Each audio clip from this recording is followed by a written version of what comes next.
안녕하세요. 구수한 사람 냄새와 따뜻한 인생 이야기가 머무는 곳, 매주와 연탄의 미나입니다. 오늘은 이 말부터 꼭 해드리고 싶었습니다. 참 잘 살아오셨습니다. 당신의 구분등이 그 모든 시간을 말해주고 있습니다. 우리는 언제부터 우리 이름 대신 누구의 아버지, 누구의 어머니로 불리게 되었을까요? 아마도 그 시작은 나보다 가족을 먼저 앞세우기 시작했던 그 조용한 순간이었을 겁니다. 그때는 그게 당연한 줄 알았습니다.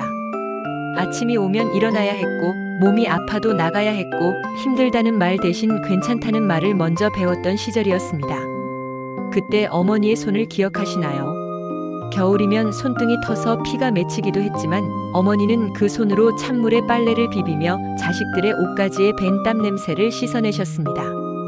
빨래터에서 방망이질 소리가 울려 퍼질 때마다 어머니의 허리는 한 번 더 굽어갔습니다. 엄마 손은 약손이라며 아픈 배를 문질러주던 그 손이 사실은 얼마나 고단함에 떨고 있었는지 우리는 몰랐습니다.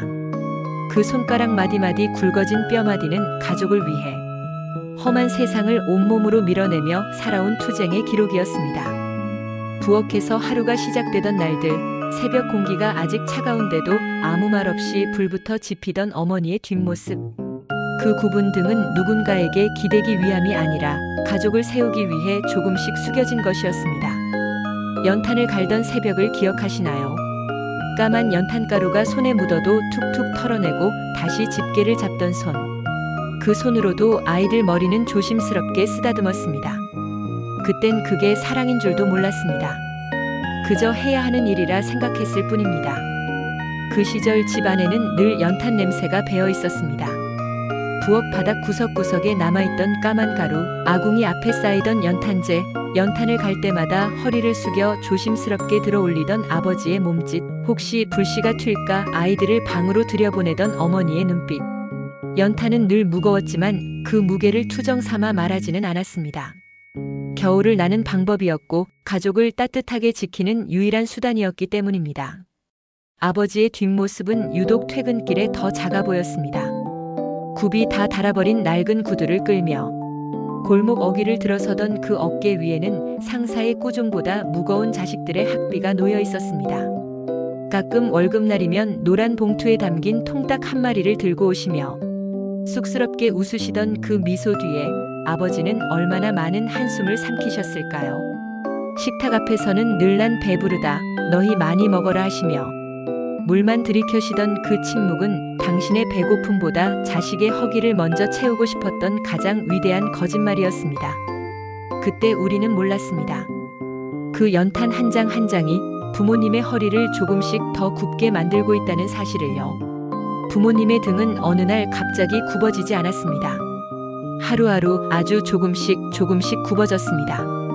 아이가 아플 때 밤새 간호하며 비 오는 날 빨래를 널며 돈 걱정에 잠 못 이루던 밤마다 그 등은 또 한 번 더 숙여졌습니다. 아버지의 등도 그랬습니다.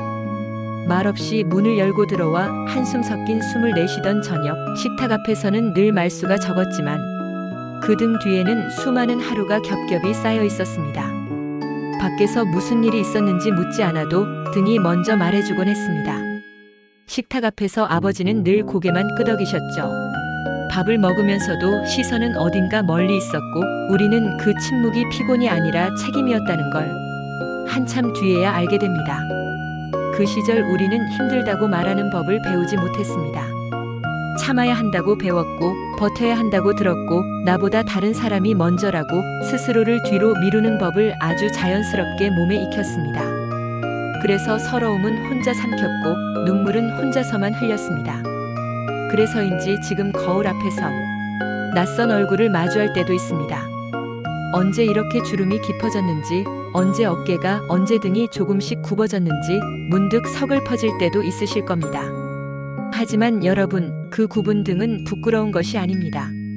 그건 도망치지 않고 제자리를 지켜온 사람에게만 남는 시간의 표시이자 기록입니다. 비바람이 불어도 떠나지 않고 힘들어도 그 자리에 남아 가족을 지켜온 사람의 등은 자연히 조금씩 굽을 수밖에 없었습니다. 누구도 알아주지 않아도 칭찬받지 못해도 그 등은 하루하루를 정직하게 살아냈다는 증거입니다. 명절날 고향집에 내려가 툇마루에 앉아 계신 부모님의 뒷모습을 가만히 보세요. 한때는 무거운 쌀가마니를 번쩍 들어올리던 단단한 근육이 이제는 잔잔한 주름으로 바뀌어 있습니다. 하지만 그 굽은 선 안에는 자식들이 아플 때 밤새 곁을 지키던 정성과 혹여 자식 기죽을까봐 낡은 옷 한 벌 사입지 않고 아끼고 또 아꼈던 인고의 시간이 고스란히 저장되어 있습니다.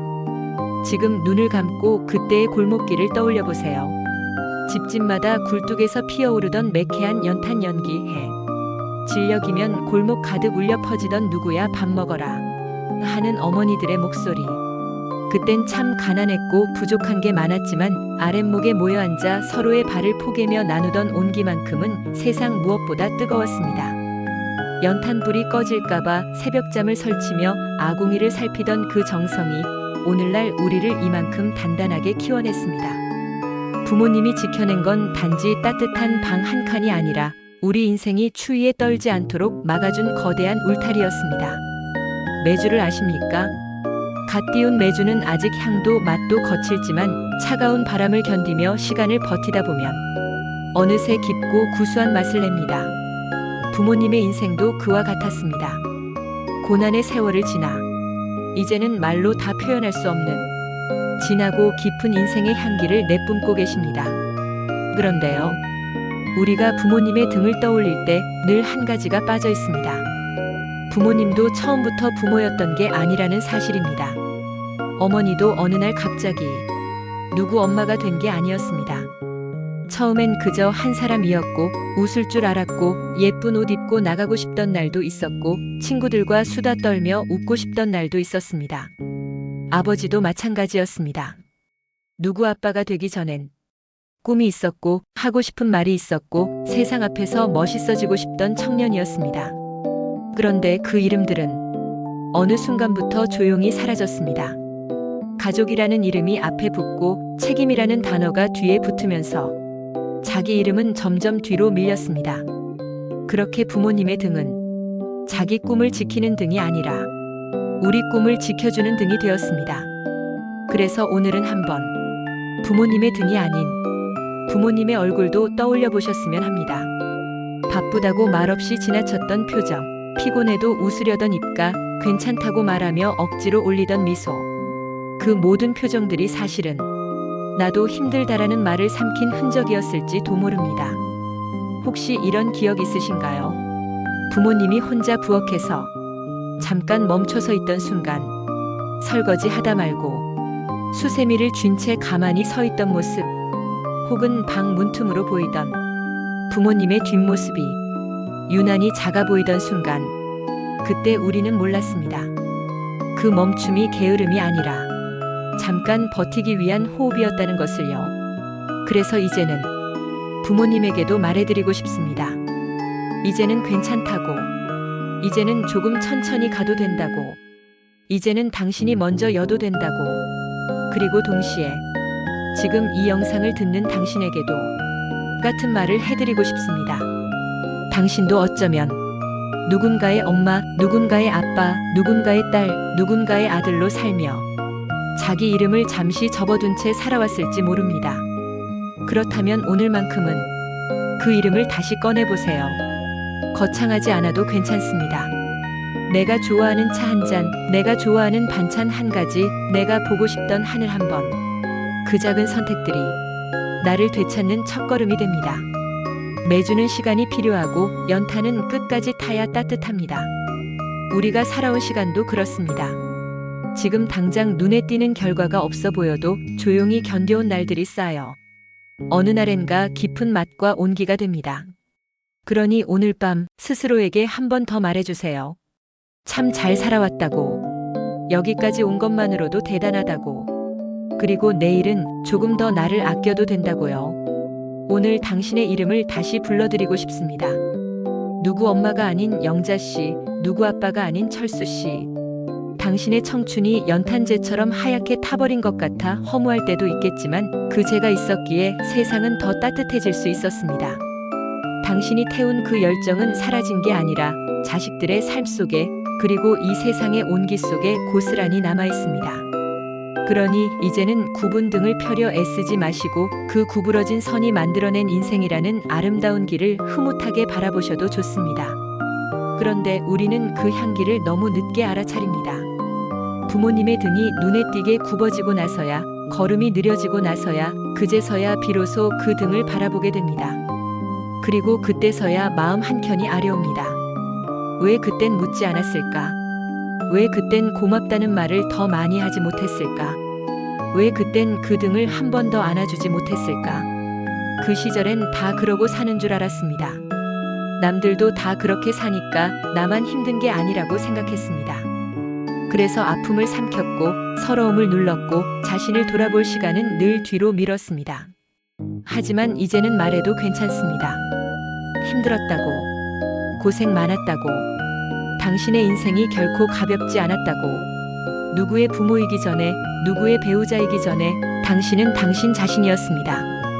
웃고 싶은 날도 있었고, 쉬고 싶은 날도 있었고, 아무것도 하지 않고 가만히 있고 싶은 날도 있었습니다. 그런 날들을 뒤로 미루고, 오늘의 책임을 먼저 짊어졌던 당신, 그 선택이 당연했던 것처럼 보이지만, 사실은 아주 큰 용기였습니다. 이제는 조금 천천히 걸어도 괜찮습니다. 밥상 앞에서 내가 먹고 싶은 반찬을 먼저 집어도 괜찮고, 날씨가 좋은 날에는 괜히 창밖을 한 번 더 바라봐도 괜찮습니다. 굽은 등을 억지로 펴려고 애쓰지 마세요. 그 등은 이미 충분히 아름답습니다. 그 위에 쌓인 시간이 그 어떤 말보다 당신을 잘 설명해주고 있습니다. 오늘 밤 잠자리에 들기 전에 조용히 자신의 등을 한번 쓰다듬어 보세요. 그리고 마음속으로 말해보세요. 참 잘 살아왔다고, 정말 고생 많았다고. 그 말은 누구보다 당신 스스로에게 가장 먼저 들려주어야 할 말입니다.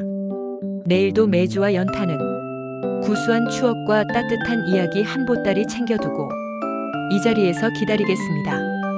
오늘 이 시간이 조금이나마 마음을 덜 무겁게 했다면 그것으로 충분합니다. 함께 해주셔서 고맙습니다. 편안한 밤 되세요.